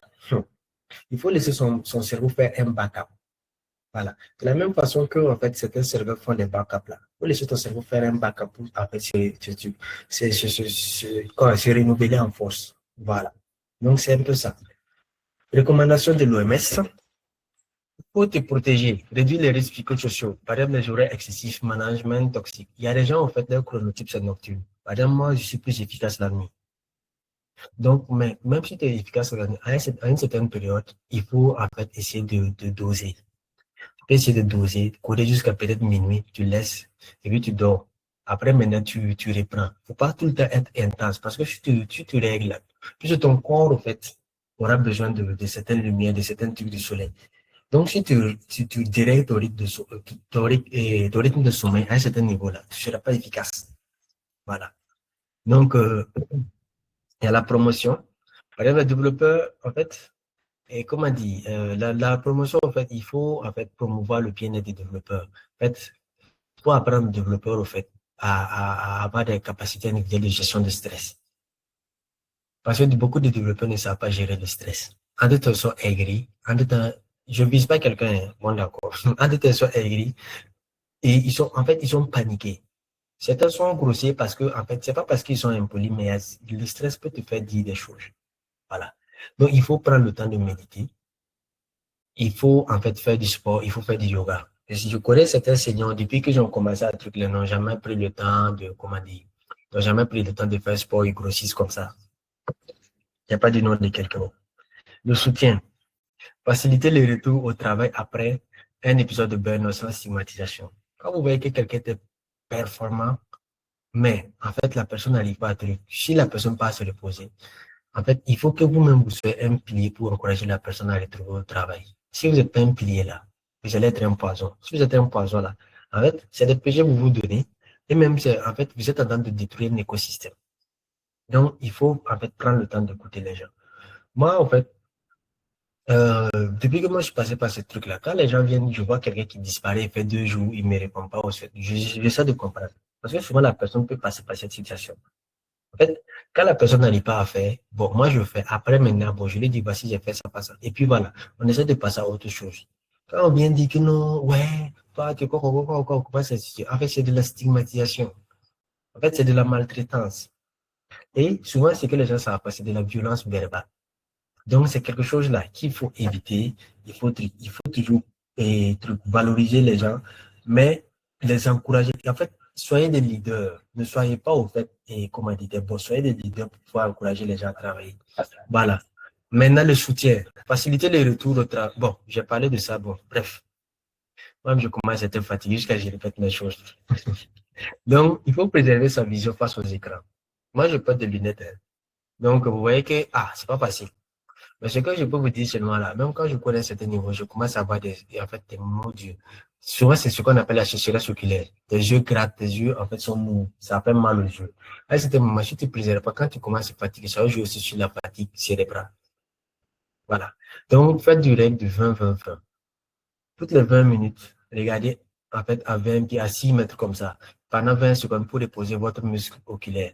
Parce qu'à chaque fois que vous changez de thème, supposez que vous allez développer quelque chose. Vous êtes en dark mode sur votre GS mode et puis vous êtes en light mode sur votre navigateur. Vous développez un site. Tu vas switcher, à un certain moment, en fait, le muscle oculaire va vouloir en fait, régler. Parce que quand tu te focuses, il y aurait une inhibition oculaire. Ça veut dire que le cerveau va ignorer tout ce qui reste, il va se focus sur le dark mode. Tu vas repasser au light mode. Ou bien, imaginez quand tu es en train de coder dans le noir, et bien, entre temps, on allume la lumière. Vous voyez ce qui se passe. Donc, en fait, prenez le temps, en fait, de regarder, voilà, et 20 secondes au moins, pour reposer votre muscle oculaire. Peut-être même pendant ces 20 secondes, le cerveau est en train de se reposer, et peut-être les bonnes idées vont venir. Voilà. Il faut filtrer la lumière bleue. Et si, par exemple, il y a des logiciels comme Flux, en fait, ou le mode nuit natif pour protéger votre cycle circadien.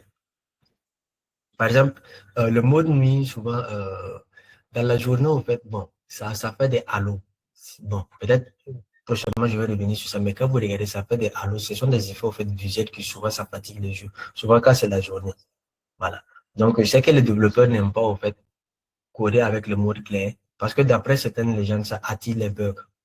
Bon, mais quand même, de temps en temps, prenez le temps pour, en fait, reposer vos yeux. Parce que si vous n'avez pas des yeux, vous allez coder comment? Ah. Maintenant, les applications de bien-être. Bon, votre stack de bien-être. Si vous avez une stack que vous maîtrisez, ceux qui font de main stack, ceux qui, bon, et les utilisateurs de PHP là, entre griffes. Voilà. Parce que si vous avez des stacks comme PHP là, bref, en fait, il faut avoir un stack de bien-être. Donc, par exemple, vous devez gérer votre attention.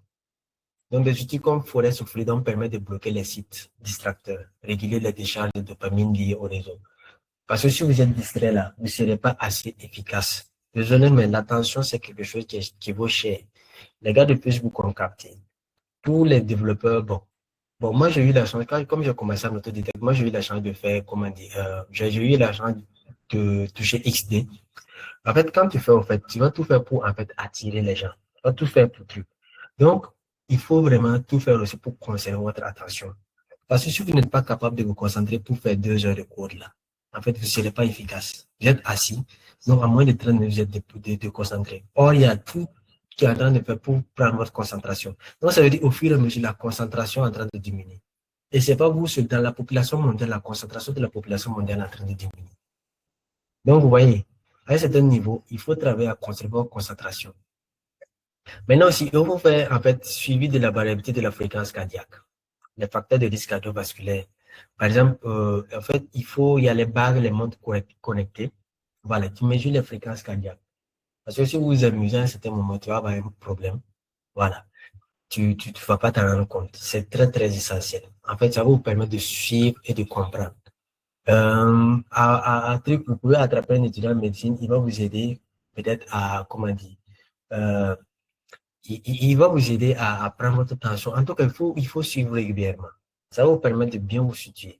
Parce que si vous sentez que vous avez un malaise, en fait, vous n'aurez même pas le temps de bien coder. Aussi, il faut un soutien psychologique.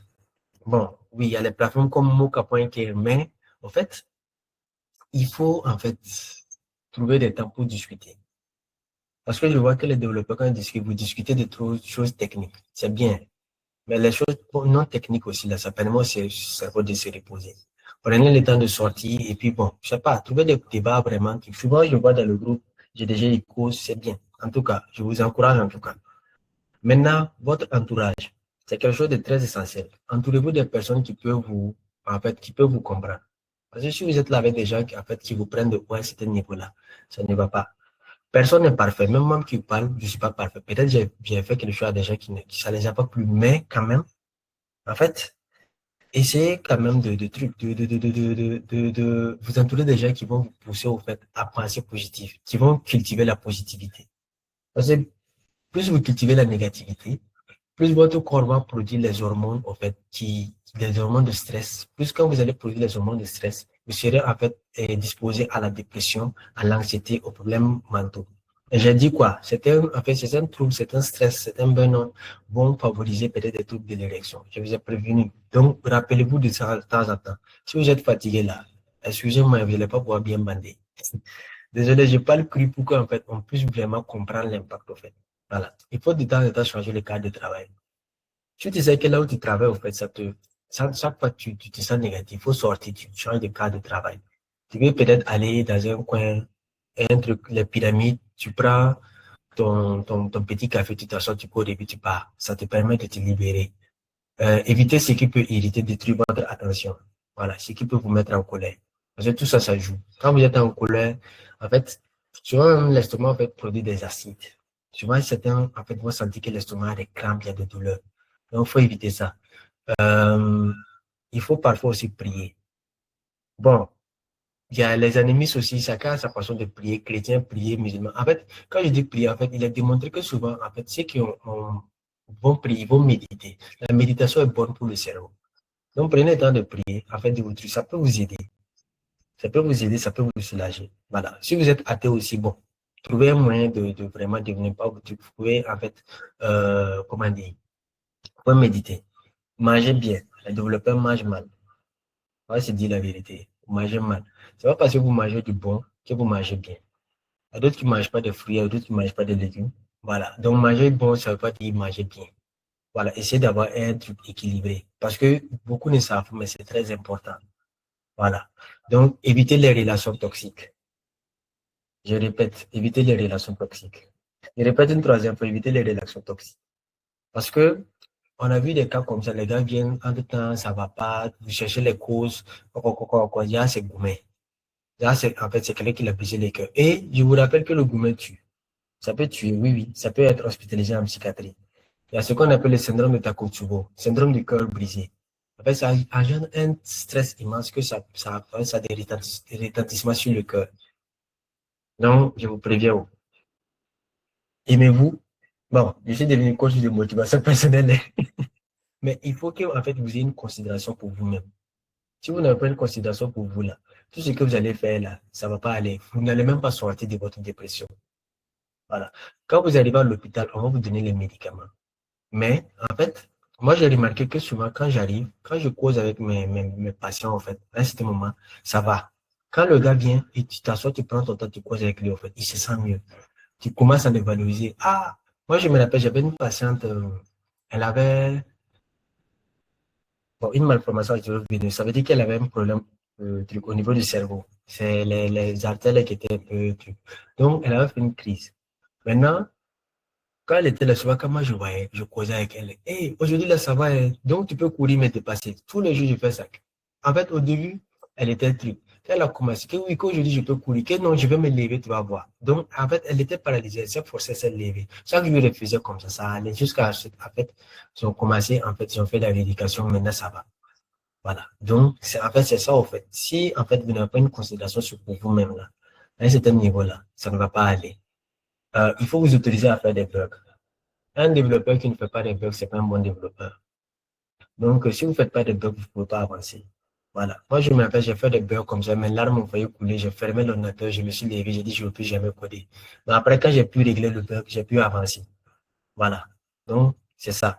En fait, il faut prendre le temps de sortir. Quand vous vous enfermez là, à un certain moment, le cerveau n'arrive pas à s'évader. Le cerveau n'arrive pas à respirer. Vous êtes dans le même oxygène. Il faut que le cerveau s'oxygène. Il faut que le cerveau s'imprègne. Parce que c'est comme je dis, les troubles mentaux, c'est pas quelque chose de physique, c'est quelque chose de chichi. Il y a tout un environnement, tout un écosystème qui est là.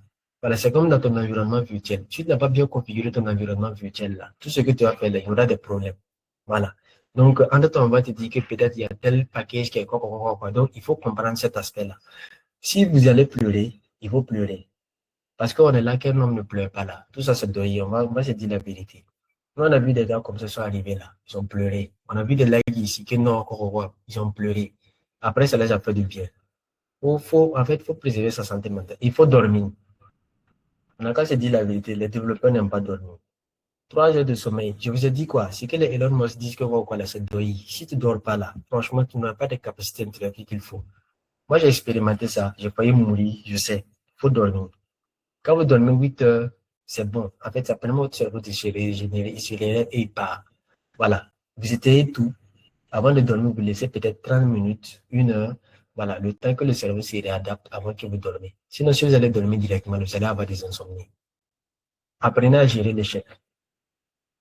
Parce que j'ai vu, j'ai travaillé avec beaucoup de développeurs. Je vois que beaucoup ne savent pas gérer l'échec. Pourtant, nous, par exemple, nous qui sommes à Lyon, qui avons fait la médecine à Lyon, on sait que les choses, quand tu arrives comme ça, même souvent, tu peux voir que, en fait, sur ta note, tu as trouvé, on te met 0. Lui, il n'a pas trouvé, on le met 1 sur la même question. Et ça te fait mal. Et tu pars en session, ou bien tu reprends l'année, et puis voilà. Tu sais que, bon, lui-même, ça ne va pas. Ou bien vous partez en stage, lui, il fait le stage, toi, tu restes sur soi, et puis on te ramasse là-bas. Et c'est toi qui fais le stage. Donc, après, il y a tout ça. Mais si tu ne parviens pas à gérer toute cette frustration-là, ça va jouer sur ton psychique, en fait. Donc, la santé mentale, c'est un combat, en fait, intellectuel. C'est un combat, en fait, qui n'est pas forcément médicamenteux. Voilà, c'est un combat comportemental, en fait. Apprenez à dire non. Vous ne pouvez pas régler tous les problèmes du monde. Désolé. Vous n'êtes pas, en fait, vous n'êtes pas Dieu, vous n'êtes pas omnipotent, vous n'êtes pas Superman. Voilà. Même ChatGPT ne règle pas tous les problèmes du monde. C'est pas vous un humain qui allez régler les problèmes du monde. On n'a qu'à se dire la vérité. Voilà. Donc, apprenez à dire non. Apprenez à lâcher prise. Parce que si vous ne lâchez pas prise, le cerveau est concentré sur un travail. Le cerveau est en train de travailler. Il est en train de travailler. Quand il sollicite une tâche ici, et vous allez faire une tâche ici, c'est comme je dis, si vous ne gérez pas bien, en fait, vous ne faites pas bien la gestion de mémoire, vous n'optimisez pas votre gestion de mémoire dans votre programme, vous allez taper poteau. Voilà. Maintenant, apprenez à filtrer les critiques. Quand vous allez travailler, on va vous critiquer. Beaucoup travaillent en entreprise, beaucoup entre humains, il y aurait des critiques, en fait. Moi-même qui suis là, en fait, je vois, en fait, je vis ça. Quand tu arrives dans un domaine qui n'est pas ton domaine, tu parviens à faire, en fait, le même niveau. Parce que beaucoup pensent que moi, je suis pas senior. Je n'ai que 4 ans d'expérience. Donc, j'ai beaucoup encore à apprendre. Quand, en fait, tu arrives dans un niveau, tu peux pas faire ce que, bon, d'autres ont été formés à faire. En fait, soit on va te critiquer, soit on va chercher les trucs. Donc, si vous n'apprenez pas à filtrer ça là, voilà. Moi, ça m'a joué. Je me rappelle que j'ai des camarades en médecine qui me disaient non, faut laisser tes études en médecine là. Quoi. Moi, je suis en train de finir. Je dois soutenir bientôt. Et bon, donc de laisser tout ce que j'ai appris, toutes les livres que j'ai trucs là, et puis aller trucs. Vous voyez que en fait, ça ne va pas, ça n'a pas de sens en fait. Mais il fallait en fait que j'apprenne. Mais ça jouait mentalement parce que moi, je me disais, est-ce que j'étais bon? Tu arrives au niveau du code aussi, en fait, on te dit non, tu n'as pas ta place ici. Toi, tu fais médecine, tu n'as pas de place. Donc, il faut apprendre à filtrer, il faut apprendre à voir les gens positifs. Voilà, il faut apprendre à voir positivement pour pouvoir truc. Sinon, là, à un certain moment, tout ça, ça va jouer sur votre psychique. Et le trouble psychiatrique, il y a certaines choses psychiatriques, c'est dû à l'enfance. Pendant que les enfants sont là, pendant qu'ils étaient enfants, ils sont passés par des situations difficiles, des situations qui ont brisé, au fait, le mental. C'est pour cela, certains, en fait, quand ils grandissent, ils ont des trucs psychiatriques. Maintenant, certains qui ont grandi maintenant, qui n'ont pas connu ça, mais, en fait, qui passent par des situations comme ça peut jouer sur le psychique. Donc, c'est des choses qu'il ne faut pas négliger. Voilà. J'en parle parce que c'est quelque chose que, en fait, moi, en tant que professionnel de la santé, je ne peux pas toucher manuellement. Je ne peux pas toucher manuellement, mais je peux vous expliquer. Voilà. Je peux vous montrer parce que ce sont des choses qui se vivent. Et vous n'êtes pas en compétition avec quelqu'un. Voilà. Vous pouvez arriver, quelqu'un va faire mieux que vous. Mais, voilà. Donc, voilà. Donc, c'est parce que tu vis que tu codes. Euh, Négligez pas votre santé mentale. Parce que si vous négligez votre santé mentale, vous serez moins performant. Aussi, si vous avez une santé, en fait, si vous vous sentez mal, vous sentez mal, en fait, ne vous laissez pas stigmatiser par les autres. Et il faut comprendre que l'enfer, c'est pas les autres. L'enfer, c'est les problèmes de santé mentale que toi, tu négliges. Si tu prends les autres comme enfer maintenant, bon, tu vas mourir et puis voilà, laisser les autres. Donc, c'est ta santé mentale que tu négliges. Parce que ta santé mentale, c'est toi et toi-même. Discuter, manger, dormir, sortir. Si vous voulez lever, lavez-vous surtout. Voilà, une bonne hygiène de vie aussi, c'est bon. Dans toutes les maladies, c'est très essentiel. Voilà. Donc, je suis en train de finir. Maintenant, j'avais développé deux trucs. Bon, il y a le GitHub pour le projet. Ok, j'ai mis Mental Shaker pour un Vercel app. J'ai mis ça sur Vercel. Voilà, peut-être après vous allez checker. Je vais envoyer dans le groupe GDG. Donc, c'est un truc pour évaluer pour la santé mentale. Voilà, c'est deux scores d'évaluation. Et il y a des ressources pour pouvoir contacter Yalagado et puis d'autres trucs. Là, vous allez rentrer pour pouvoir évaluer de temps en temps votre santé mentale, votre état mental. Et vous allez avoir des conseils. Voilà, j'ai fait ça pour que en fait, les gens puissent utiliser facilement et puis comprendre. Après, je vais envoyer les liens. Voilà, donc merci beaucoup. Voilà, s'il y a des questions, voilà, n'hésitez pas. Merci.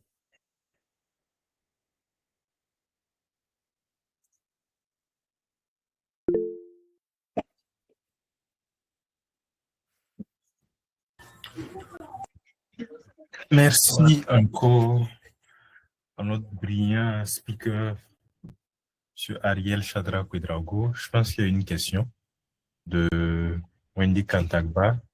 Tu as la parole. Ok, vraiment, merci beaucoup à toi, Ariel, pour tous ces éclaircissements. Vraiment, j'ai beaucoup apprécié. Je suis sûr que la plupart d'entre nous également, nous avons tous apprécié. On a vraiment compris ce que c'est que la santé mentale et vraiment les enjeux et tout ça. Maintenant, bon, malgré tout ça, sincèrement, moi, j'ai une préoccupation. Parce que je vais prendre mon cas vraiment. Sincèrement, souvent, je me sens submergé vraiment. Il y a beaucoup de tâches auxquelles je ne peux pas, en fait, me défiler, en fait, sincèrement. Comment gérer ce genre de cas-là? Lorsque tu as vraiment beaucoup de choses à faire et que tu ne peux pas déléguer, en fait. Tu es obligé d'y aller. Mais malgré tout, tu te sens submergé. Souvent je vois certains des symptômes dont tu cites là. Je vois ça souvent avec moi-même. Souvent, le moral est au plus bas, la dépression et tout ça. Mais tu es obligé de continuer, tu es obligé d'avancer, en fait. Lorsque ça arrive, est-ce que tu as des astuces, tu as des conseils, en fait, pour libérer un peu la pression et tout ça? Bien sûr, bon. Euh, c'est comme je disais, en fait, c'est souvent je dis quoi, c'est la gestion de la mémoire, de la gestion du temps, en fait. En fait, quand tu vas faire quelque chose, il faut en fait prioriser ce qui est d'abord et plus important. Il faut classer par ordre de priorité. Qu'est-ce qui est plus important?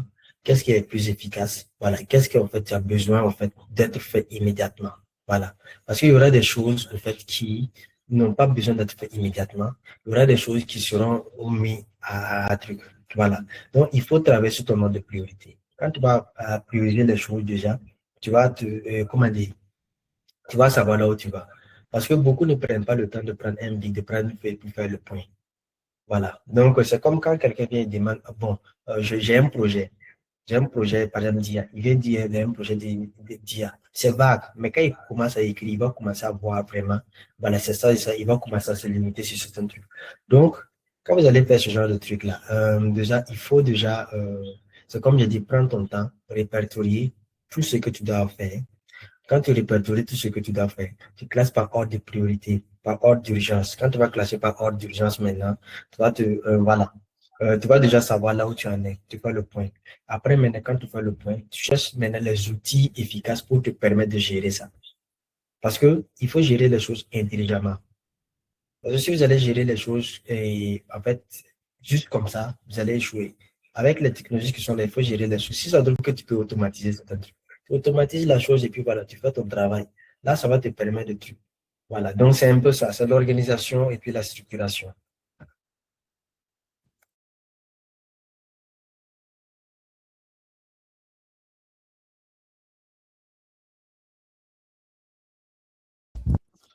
Ok, il n'y a pas de souci, j'ai bien compris. Je pense que dorénavant, je vais prendre davantage plus de temps pour bien structurer, pour bien m'organiser et prioriser un peu. En tout cas, si je ressens souvent certains trucs, si c'est toujours bizarre, je vais te contacter. Voilà, parce que, voilà, je pense que tu pourras, en tout cas, tu auras toujours d'autres conseils à me donner par rapport à tout ça. Il n'y a pas de souci, la consultation, c'est ça. C'est important, on a besoin de toi, donc faut pas hésiter. Oui, Axel. Yo, le big Ariel. Donc, vraiment, Oui, merci beaucoup pour ces éclaircissements. On entendait beaucoup de thèmes et scientifiques là-bas. Bon. Donc, comme tu expliquais là aussi, on se reconnaissait dedans. Maintenant, moi, j'ai une question. Moi aussi, bon, je suis passé par une période de burn-out récemment, mais j'ai lu beaucoup de blogs. Et les gars disaient que, en fait, si tu as déjà eu le burn-out une fois, tu ne peux plus avoir. Maintenant, moi, je veux savoir ça de ton point de vue de la santé, quoi. Est-ce que c'est vrai?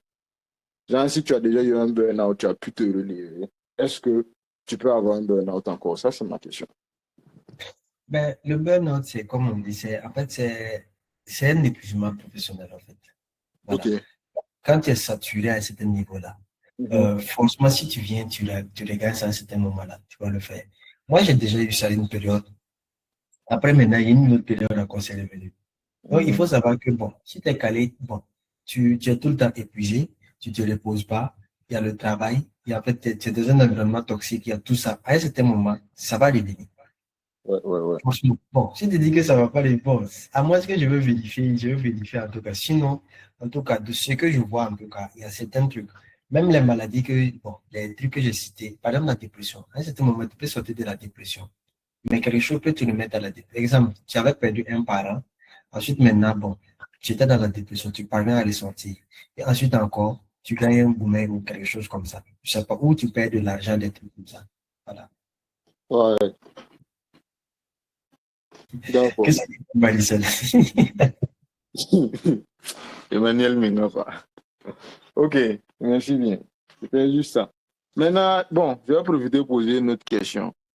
Euh, Quand tu as mentionné 8 heures de sommeil, c'est obligatoire que ce soit 8 heures.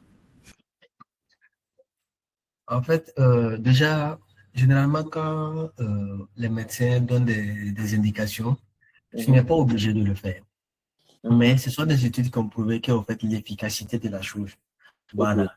Je sais pas, c'est comme peut-être quand tu vas décider de faire une programmation orientée objet ou une programmation fonctionnelle. On sait que, Mhm, par exemple, en fonction du style de la programmation, la maintenance mhm. est plus efficace. Yeah, Tu vois, non? yeah. Voilà, donc c'est un peu ça. Donc c'est à toi maintenant on te conseille maintenant, c'est à toi de prendre. Mais c'est toujours mieux d'essayer d'avoir les 8 heures, les 7 heures. Voilà. Donc c'est OK. toujours mieux d'essayer. Si tu as le temps, tu peux essayer vraiment d'avoir. Voilà. Donc c'est ça. D'accord. Merci beaucoup.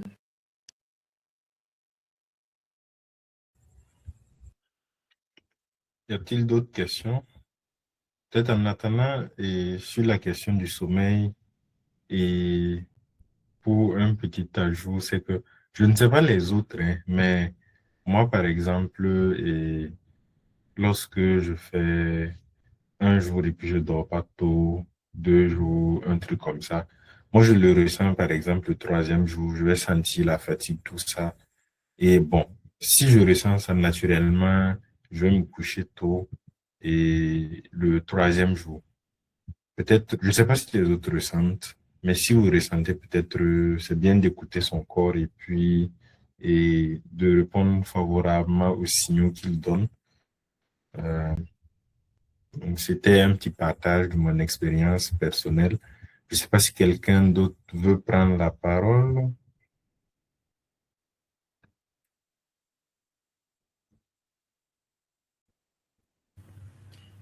En tout cas, merci pour le partage. Effectivement, si vous sentez des signaux, c'est mieux de commencer en fait. Parce que c'est mieux de prendre les prédispositions. Parce que si vous vous amusez à un certain niveau-là, voilà, ça va chauffer. Imagine, tu veux partir à un événement, ton ventre est en train de gouverner comme ça. Au lieu de chercher des médicaments voilà, pour éviter ça, tu pars, tu t'arrêtes. Ah, si tu peux tirer devant les gens, bon. Vous voyez, c'est un exemple, en fait, terre à terre pour que vous compreniez. C'est mieux de prévenir. Nous-mêmes, en tant que professionnels, on préfère la prévention que les soins. Parce que quand tu préviens quelque chose, en fait, c'est mieux que quand le problème va arriver. Parce que la prise en charge peut être très, très compliquée. Voilà. Si y a des questions, n'hésitez pas.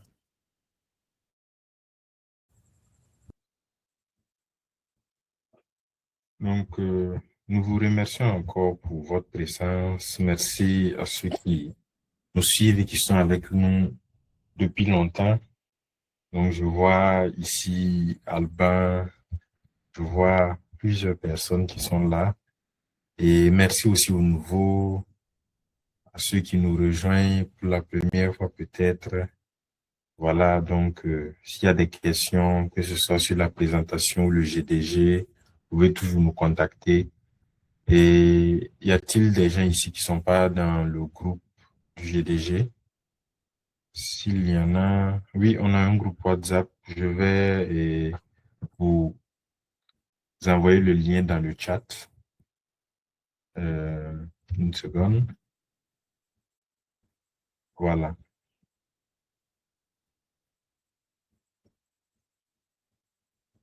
Bien, peut-être pour que ce soit plus simple, vous pouvez aussi m'écrire, je laisse mon numéro. Ariel, tu peux aussi laisser ton numéro.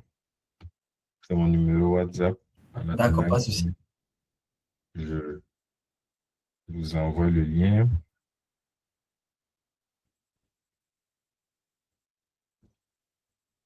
Peut-être pour ne pas encore prendre plus de temps. Voilà, j'ai envoyé le lien. Donc, je suis dans le groupe WhatsApp et puis Ariel aussi est là. Ce soir, on avait aussi Wendy Kantagba, il y avait Axel qui sont aussi du comité.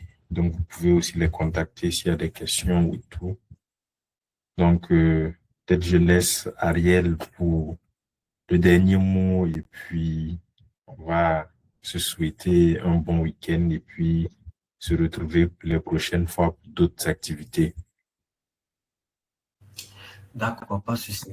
Je tiens vraiment à remercier tout un chacun pour l'intérêt que vous avez porté. Voilà. Parce que c'est vraiment un truc qu'on n'en parle pas, en fait, dans les communautés, en fait, du DN. Voilà. Ce que je vous encourage vraiment, si vous voyez vraiment quelqu'un qui traverse ces symptômes-là, essayez d'encourager la personne. Ne blâmez pas la personne. Parce que si vous ne passez pas par la situation, vous ne pouvez pas comprendre. Voilà. En fait, ne soyez pas le facteur en fait, de souffrance d'une personne. Soyez le facteur de motivation d'une personne. Aussi, prenez les bonnes habitudes de vous soigner. Voilà. N'ayez pas honte de parler. Quand vous allez aller à l'hôpital, comment dire, vous pouvez parler à des médecins, il y aura le secret médical. Voilà. Donc, et puis vous allez discuter, vous allez essayer de voir. Évitez aussi les boissons et excitantes. Voilà, ça joue vraiment sur la santé. En tout cas, merci beaucoup. Je suis là. Vous pouvez visiter aussi le truc que j'ai envoyé. Je vais envoyer ça dans le groupe. Vous pouvez de temps en temps évaluer votre état là-bas. Voilà, c'est juste quelque chose pour vous permettre d'évaluer, de voir un truc. Mais si vous avez vraiment des symptômes, vous pouvez aller en consultation. Voilà, mettez-vous à l'aise parce que les professionnels sont là pour vous servir. Voilà. Donc, merci beaucoup. Encore merci beaucoup pour la présence. Voilà, merci. Merci, excellente soirée à tous. Goodbye, au revoir.